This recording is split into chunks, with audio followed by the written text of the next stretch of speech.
Hello friends, எல்லாருக்கும் வணக்கம். 2 நாளைக்கு முன்னாடி நம்ம ஆடு குட்டி போட்டுருந்துச்சு. 2 குட்டியும் வந்து பையன் தான் போட்டுருந்துச்சு. பாருங்கள்.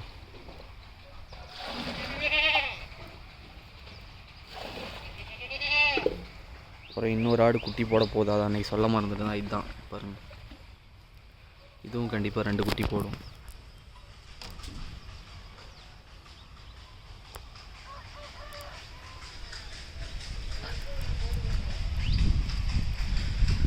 அப்படியே பார்த்திங்கன்னா இதுதான் நம்மளோட காடு.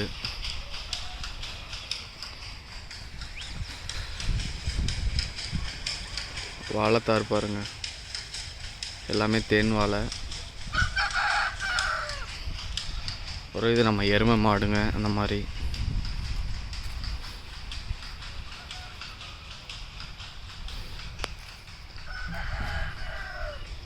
நம்ம எருமை. இதுவும் பால் கறந்துட்டுருக்கு.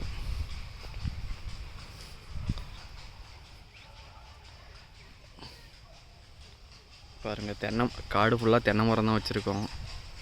விவசாயம்லாம் முன்னாடி மாதிரி பண்ண முடியல. இப்போது பண்ணுறதுக்கான ஆளும் சரியாக கிடைக்கிறதில்ல. அதனால் எல்லாமே நம்ம காடு ஃபுல்லாகவே தென்னை மரம் வச்சாச்சு. தென்னை மரம், அப்புறம் மாட்டுக்கு தீவனத்தட்டு. இதாங்க தீவனத்தட்டு.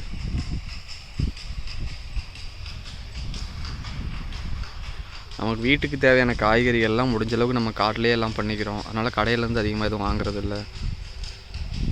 முடிஞ்ச அளவுக்கு நீங்களும் இந்த வீடியோ பார்க்குறலாம், நீங்களும் முடிஞ்ச அளவுக்கு இயற்கையாக கிடைக்கிற காய்கறிகள் வாங்கி சாப்பிடுங்க. வீடியோ பிடிச்சிருந்த வீடியோ லைக் கொடுத்து சேனலை சப்ஸ்கிரைப் பண்ணிக்கோங்க. தேங்க்யூ.